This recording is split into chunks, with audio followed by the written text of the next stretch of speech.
हम संगीता ठाकुर स्वागत करे छी अपन यूट्यूब चैनल मिथिला के नगरिया में। आइ के एहि वीडियो में बुझब जे जितिया पाबनि में जे तेल खरी चढ़ै अछि, चूड़ा चढ़ै अछि, से क्या जगह चढ़ाब, अपन पितर के चढ़ेती आ के नहीं चढ़ेतीन, यह सब चर्चा एहि वीडियो में करब।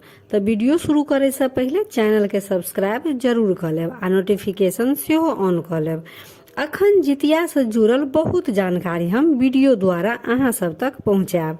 तेल खरी आ चूड़ा के चढ़ेती आ कोना चढ़ेती से तो जे बहुत दिन से जितिया क रहल छथिन आ जिनका घर में साउस माय छनि हुनका नहीं दिक्कत छनि, परंतु जे पहिल बेर जितिया उठेती हुनका मन में ई प्रश्न जरूर उठतनि जे तेल खरी आ चूड़ा केना चढ़ाव।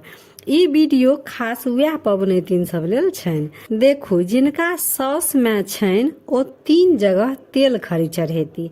पहिल जितुवाहन देवता के आ 2 जगह चिल्हो सियारिन के नाम से तेल खरी चढ़ेथिन। तेल खरी जहि दिन नहाय खाय करबे वह दिन चढ़त। माथ में तेल खैर लगा अपनो नहा लेब। तेल खैर नाम मात्र माथ में लगायल जाइ अछि, सिर्फ एकटा विध पूरा होइ अछि जे माथ में तेल खैर लगा कर नहेलहुँ।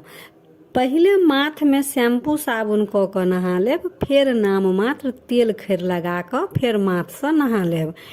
आ भिजले वस्त्र पहिर क तेल खैर चढ़ायल जाइ अछि। पहिले तो स्त्री सब पोखर इनार में करे छलथि, लेकिन आब तो से बात अछि नहीं, तो अपने घरे आंगन में नहा क ओते तेल खैर भिजले वस्त्र पहिर क चढ़ायब। चढ़ौला के बाद सब उसरैक क कोनो चीज में उठा लेब आ पोखर तालाब में विसर्जित क देबनि। तो ई बुझलहुँ जे जिनका साउस माय छनि ओ 3 जगह तेल खैर चढ़ेती आ जिनका साउस माय नहीं छनि ओ 3 जगह तो चढ़ेबे करती, संगे अपन साउस माय के नाम से सेहो चढ़ेती। हुनका जतेक पितर रहतनि, पितर भेल जे जेना किनको परिवार में साउस मरि गेल रहै छनि, दियादनी मरि गेल रहै छनि, ननद मरि गेल रहै छनि, सभक नाम से तेल खैर चढ़तनि। आ जेना तेल खैर चढ़ेबै तहिना चूड़ो चढ़ेबै। जतेक जगह तेल खैर चढ़ेबै ततेक जगह चूड़ो चढ़ेबै। जिनका जिनका नाम से तेल खैर चढ़ेबै तिनका तिनका नाम से फिर चूड़ो दही चढ़तनि। चूड़ा 2 टाइम चढ़ै अछि।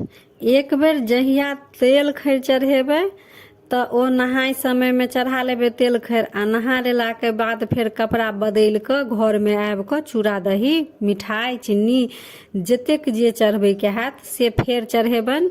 जितवाहन देवता के नाम से पहले चढ़ेबनि, तब चिल्हो सियारिन के नाम से चढ़ेबनि, फिर जतेक पितराइन हेता हुनका नाम से चढ़ेबनि।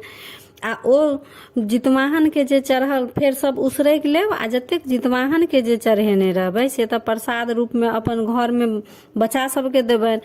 आ चिल्हो सियारिन के नाम से जे चढ़ल रहत, पितराइन के नाम से जे चढ़ल रहत से सब उसरैक क ओकरा फिर पोखर में या तालाब में कतौ विसर्जित क देबै।